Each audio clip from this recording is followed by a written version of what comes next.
Bien, sí, creo que sí se logra visualizar.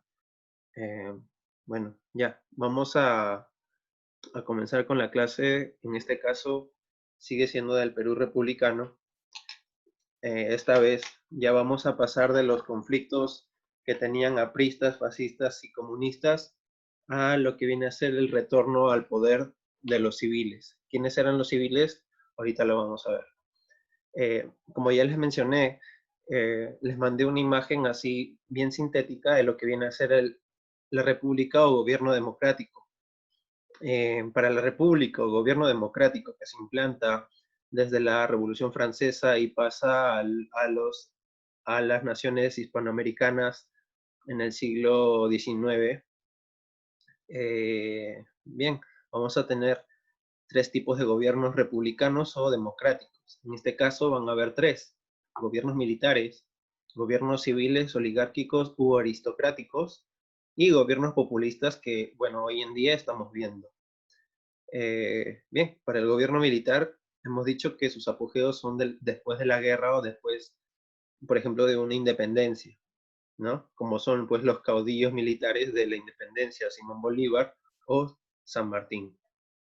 La democracia para aquí, para el gobierno militar, se reduce a los altos cargos militares, o sea, los caudillos que participaron de una batalla. Para el gobierno civil que vamos a tocar hoy día, esto tuvo varios periodos. En sí, hay muchos gobiernos civiles dentro de la historia del Perú. Justamente se va a dar el gobierno civil post era del guano y el salitre. A ver. Mm, ya, sí. Posguerra del guano y el salitre, posguerra con Chile y todo ello, ¿no?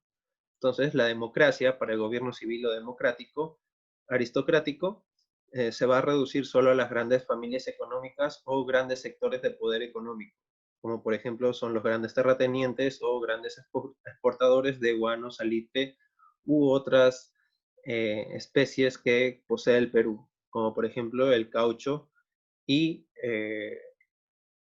bueno, la mano de obra ferroviaria, que va a estar muy implicada en los temas de eh, la República, a inicios de la República Peruana.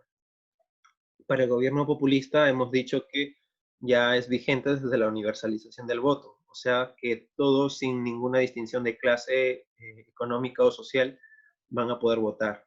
Es lo que estamos viviendo hoy, participa toda la población como tal y surgen también partidos políticos. ¿Dónde podemos ver esto? En 1920 aproximadamente con el inicio de los partidos, los primeros partidos políticos, como son el Partido Socialista Peruano y el Partido Aprista de, sí, de Víctor Raúl Aya de la Torre.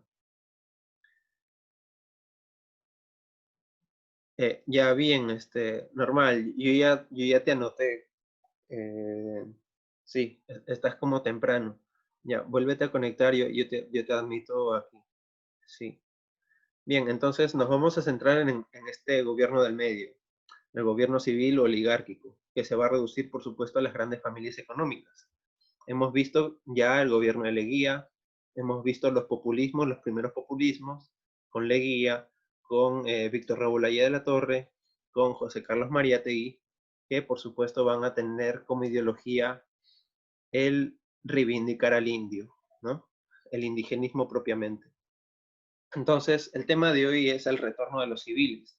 Hemos estado en un corto plazo de eh, populismo con Leguía, militarismo con Luis Sánchez Cerro, y ahora vamos a dar paso al otro civilismo, ¿no? Que es con Manuel Prado y Ugarteche, por el Partido de Concertación Nacional. Miren, Manuel Prado y Ugarteche fue hijo de Mariano Ignacio Prado, que fue bueno, un general. Entonces, vean que también su padre también fue presidente del Perú. Entonces, de ahí pueden distinguir que bueno, los civiles tengan poder económico, poder político, o sean parte de las grandes familias que participaron eh, de los inicios de la República, ¿no? Entonces, sí, vamos a ver muchas cosas interesantes en este caso. Primero de ello, bueno, son las elecciones y se estaban disputando el Partido Unión Revolucionaria. Como sabemos, el Partido Unión Revolucionaria vienen a ser los fascistas de Luis Sánchez Cerro, el partido nacionalista, que pues a la caída, a la muerte de Sánchez Cerro, le cede, ¿no? Luis Flores, pero no va a tener mucha acogida. En este entonces vamos a entrar en unos temas de política controversiales, justamente porque para este entonces, en el contexto mundial, ya se estaba desarrollando la Segunda Guerra Mundial. Entonces, miren, eh, vean que el fascismo, si hubiese perdurado en el Perú, si no hubiese salido elegido Manuel Prado y Ugarteche, probablemente el Perú hubiese sido repercutido en la Segunda Guerra, justamente porque al ser un gobierno fascista, va a tomar partido por el eje. Entonces veríamos pues un conflicto entre Perú y Estados Unidos. Pero esto es un supuesto, si hubiese sido en ese caso, ¿no? Cosa que no fue así. Salió elegido Manuel Prado y Ugarteche. Eh, Más que todo porque se reconoce como el ultrademocrático o anti ideologías extranjeras, como es el fascismo, el comunismo. Bien, para el gobierno de Manuel Prado y Ugarteche, eh, tiene como primera labor hacer el censo nacional. Me parece que es el quinto censo nacional en toda la historia del Perú republicano. El quinto censo nacional en 1940. Entonces, esto ya es una remodificación de un spot publicitario de ese entonces. El país desconoce sus necesidades. Entonces, vean que el tema del indio o del indígena que hemos hablado en la clase pasada está presente hasta estos tiempos. Y va a seguir presente hasta el día de hoy. A ver, sí, ¿hay alguna duda, alguna pregunta hasta aquí? No sé si ha quedado claro el tema. Hemos pasado de los gobiernos populistas, de un tercer militarismo, a, a un nuevo civilismo, ¿no? No sé si hay alguna pregunta, chicos. Profe, buenos días. Sí, Profe, buenos días. El quinto censo nacional fue por Luis Flores, ¿no? sí. Ah, ya. Tenía esa pregunta. Ya, miren, Adriana, mira, Manuel Prado no tenía una ideología, mira, sí tenía una ideología, no sé si decirlo ideología, pero tenía una postura política bien aferrada a los Estados Unidos. Recuerden que los civilistas van a ser pues pro Estados Unidos, pro estadounidenses. Recuerden que, eh, miren, en los partidos políticos, el Partido Socialista Peruano con Mariátegui, el Partido Aprista, eran pues comunistas en sí, en esencia. Bueno, el aprismo acriollado, pero comunista o marxista en su esencia. El fascismo tenía como ideología pues el estado totalitario del nacionalsocialismo. Y bueno, podríamos decir que Manuel Prado era pues el intermedio, justamente que porque los civiles no tenían justamente, decirlo así, partido contemporáneo, una postura política contemporánea, porque estos ya vienen a ser antiguos. Estos están presentes desde inicios de la República.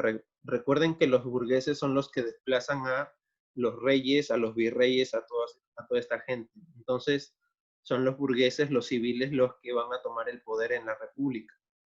Entonces, eh, necesariamente no tienen partido político, porque justamente ellos vienen a ser un grupo de poder que está presente desde inicios de la República, en todas las repúblicas, en la francesa, en la italiana, en la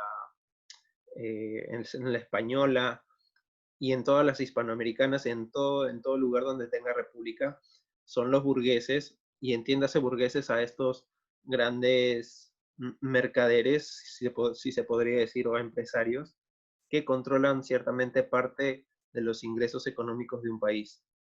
Por ejemplo, pueden ser un burgués, un ferroviario, puede ser un gran exportador de un exportador agrícola, ¿no?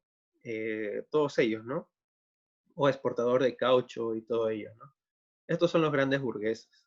Y bueno, como les digo, no tienen partido justamente porque ellos nacen sin partido. Ellos justamente son los burgueses que nacen de la Revolución Francesa.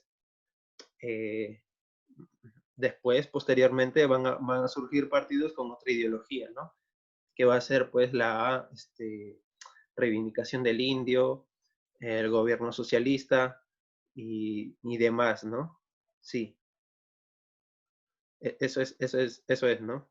Ya les mencioné aquí, o sea, deben de tener en cuenta que los partidos políticos con ideología política contemporánea se ven reflejados en los gobiernos populistas. Los gobiernos civiles son otra cosa. Los gobiernos militares justamente son caudillos. Entonces, por algo les he puesto esto, ¿no? Sí. No sé si se entiende hasta ahí. ¿Hay alguna otra pregunta? No sé si te haya respondido, Adriana.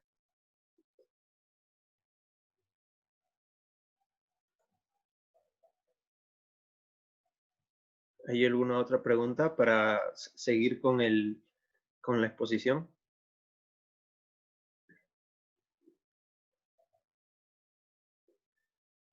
Bien, a ver, ya, bien. Sí, con Manuel Prado y Ugarteche se da el quinto censo nacional de la población de 1940, justamente porque había muchos problemas, y miren, el indio va a estar involucrado en muchos problemas de la República, justamente porque al desaparecer el virreinato se desaparecen sus derechos y sus leyes propias que ellos tenían. No, hasta este entonces los indios no votaban porque se les consideraban pues incivilizados, bárbaros y que no sabían, ¿no?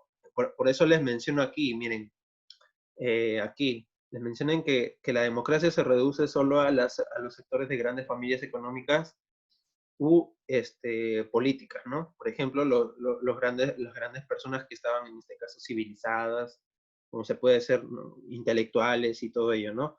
Es en el gobierno populista ya donde se ve un poco la participación del indígena, del poblador andino, del poblador de la clase C, de la clase B, ¿no? O sea, de la clase media o de la clase baja, ¿no?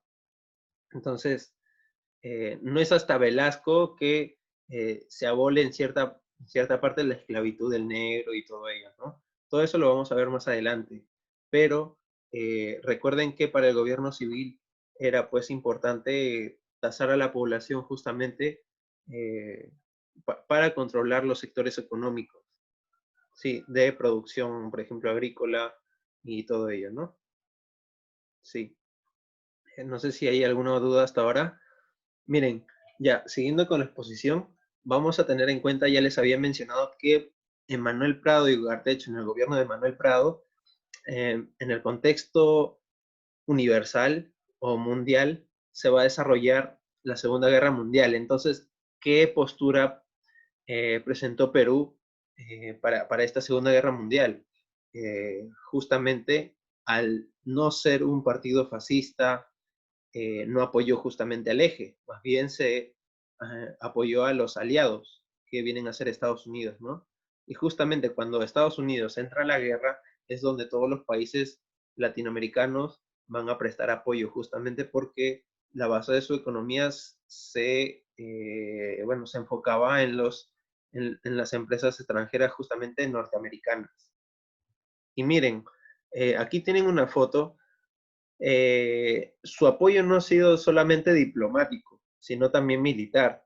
Entonces vamos a tener un personaje muy importante y muy curioso porque hasta ahora sigue vivo, que viene a ser el Jorge Sanginés. Bien, esta persona es peruana y participó en el día bueno, de la Segunda Guerra Mundial. Esta persona junto a otros dos más participaron, ¿no? Y justamente por su labor en la participación de la Segunda Guerra Mundial fue condecorado múltiples veces por el Estado peruano actualmente. Aquí tienen una foto actual del señor de Jorge Sanginés, en las que se ve condecorado pues en el Congreso de la República, ¿no? Él ha participado, está dando conferencias. Hasta ahora me imagino que el año pasado él ha dado una conferencia en la Católica, sí, sobre la participación del Perú en la Segunda Guerra Mundial, ¿no? O sea, consultarle a él, hablarle a él sobre la Segunda Guerra Mundial es como tener una fuente primaria. Ya les he dicho qué son las fuentes. Las fuentes son todos los documentos o todos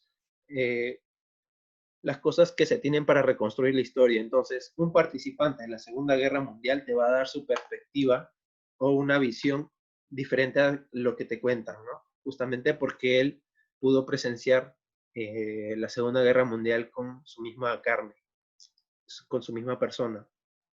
Sí, consultarle a él para quien quiera, pues, ver, pues, las repercusiones de la Segunda Guerra Mundial en el Perú, sería interesante, pero creo que ya no está en disponibilidad de dar una entrevista, justamente porque tiene 102 años, me parece, 102 años.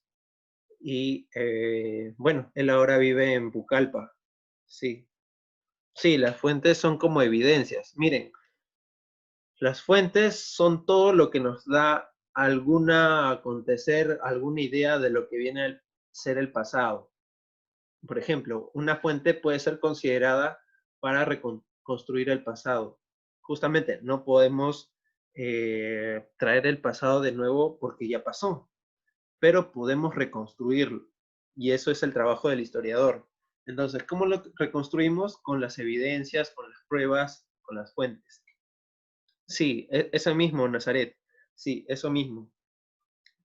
Todo lo que nos brinda información de sucesos pasados.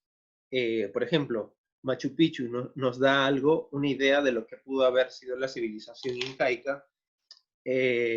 Bueno, el portal Tiahuanaco también nos da una idea de lo que fue esa civilización. Igualmente, los documentos escritos nos da lo que puede ser algo del pasado. Por ejemplo, ustedes si quieren hacer una historia de su familia, ¿a qué fuentes deben consultar? Justamente a sus bisabuelos, abuelos, quienes han vivido épocas pasadas, ¿no? Como yo tengo mi casa, ¿no? Por ejemplo, ustedes pueden partir desde casa, ¿no? Como yo tengo mi casa, como yo sé por qué vivo aquí. Entonces, ¿a quién le pregunto? A quienes adquirieron pues la propiedad, ya sea tu bisabuelo, abuelo, y por qué que era este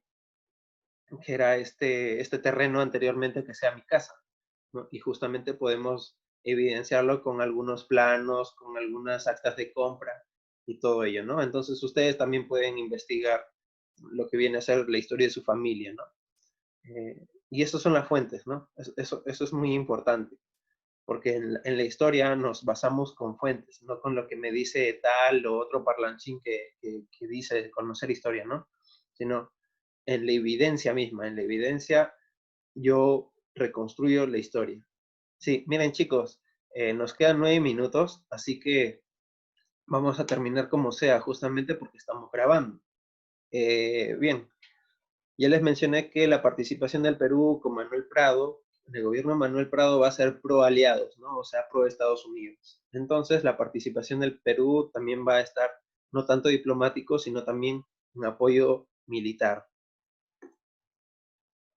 Bien, otra cosa que hay que destacar en el gobierno de Manuel Prado es justamente ya el término del conflicto territorial con Ecuador. Recuerden que nosotros entramos en una problemática total territorial con lo que viene a ser Ecuador desde el gobierno de Leguía, justamente porque habían pues motivos para que los ecuatorianos invadieran territorio peruano, ¿no? Y se quisieran apropiar.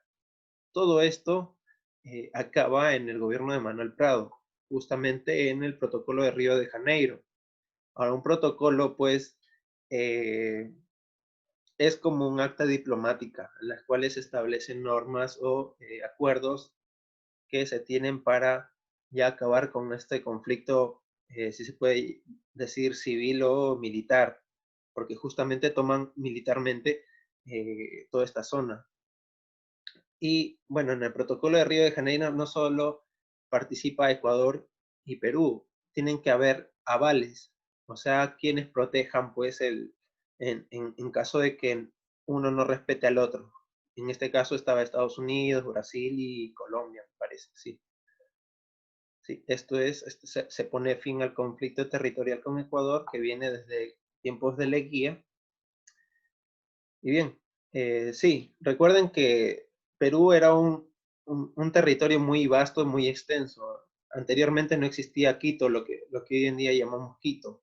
Guayaquil era de nosotros. Sí. Eh, Al entrar a la etapa republicana es donde pues el mapa del Perú se achica, ¿no? Se achica, pasa de ser el virreinato del Perú y comprendía casi todo Sudamérica a ser pues República del Perú como tenemos ahora, ¿no? Perdemos parte de la Amazonía aquí, sí, del este, y bueno, quedamos reducidos a este mapa territorial, que bueno, hasta ahora tenemos problemas.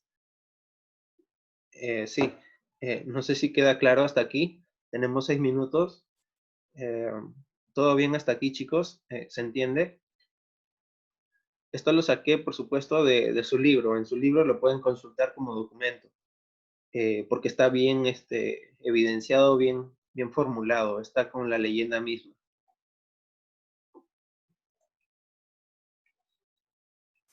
Ya, bien. Pasamos entonces. Bien, entonces, miren, Manuel Prado va a ser el gobierno civil que va a poner fin a las disputas entre apristas y eh, fascistas, o comunistas, o marxistas y fascistas. Un partido político civilista va a ser el Frente Democrático Nacional. A la cabeza estaba pues José Bustamante Ribeiro. ¿Qué es este personaje? Lo importante de este personaje es pues que conozcan las tesis de las 200 millas. ¿Qué eran las tesis de las 200 millas? Cuando hablamos de 200 millas, corresponde hablar del mar al territorio marítimo. Y justamente esto es lo que vamos a tener hasta ahora. José Bustamante Ribeiro fue pues intelectual que reunió a apristas, a comunistas, para que se unieran contra pues el fascismo, ¿no? Sí, aquí les he puesto, logró unir comunistas y apristas contra la Unión Revolucionaria, ¿no? Que en ese caso estaba, pues, ya Luis Flores fue deportado. Miren, aquí tienen un panfleto. Este es un panfleto político. ¿Qué es un panfleto político? Es como una especie de propaganda. Lo que hoy día te mandan o te dan en la calle, ¿no? Como mosquitos, como flyers. Para este entonces existen pues las propagandas, los panfletos políticos, que eran, ¿no? Pues con un fin de adherirte a su posición, ¿no? Por ejemplo, aquí te mencionan, llamado a los intelectuales antifascistas. Invitamos a los escritores, artistas, profesionales, maestros y demás intelectuales antifascistas a concurrir en bloque a la manifestación de bienvenida al candidato de la democracia, José Luis Bustamante y Rivero. Las elecciones son en 1945, entonces todo este bloque se va a unir contra el fascismo peruano, ¿no? Que bueno, para ese entonces ya estaba acabado, porque los deportan y bueno, eh, ese es el fin del fascismo peruano. Ya hemos hablado del fascismo peruano y bueno, sí, esa es la tesis de las 200 millas. Miren, no sé si se podrá, pero yo les voy a mandar el link donde está las tesis de las 200 millas. Primero fue planteado por Truman, el presidente norteamericano en 1945, y luego se adhieren otros países a esta doctrina, como por ejemplo Chile, Perú, etcétera, ¿no? Justamente es las 200 millas que debe comprender un territorio nacional para que puedan, pues, realzar su producción nacional marítima o exportar también, ¿no? O también permitir a otras naciones que vengan, pues, a comercializar aquí, en sus millas que les corresponden. Sí, no sé si ha quedado claro hasta aquí. Ya nos quedan 3 minutos. Así que, bueno, ¿Hay alguna inquietud?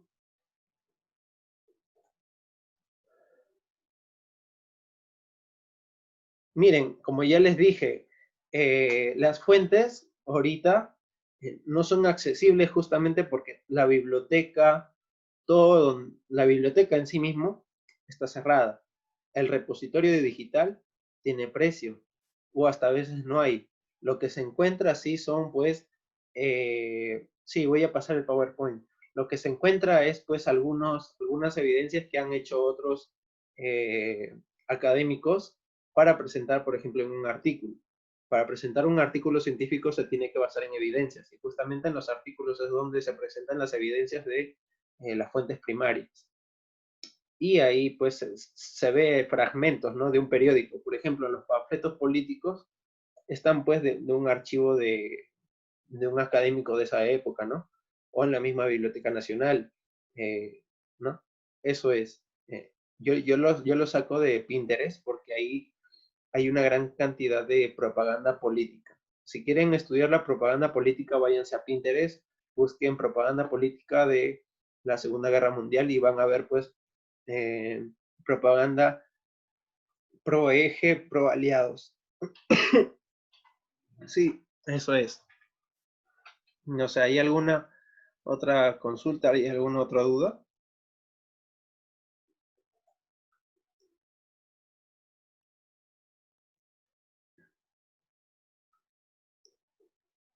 Porque con esto ya acabamos el tema. Sí. Sí.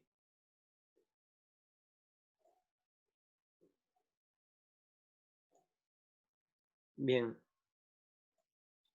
Chicos, bien, eso creo que es todo.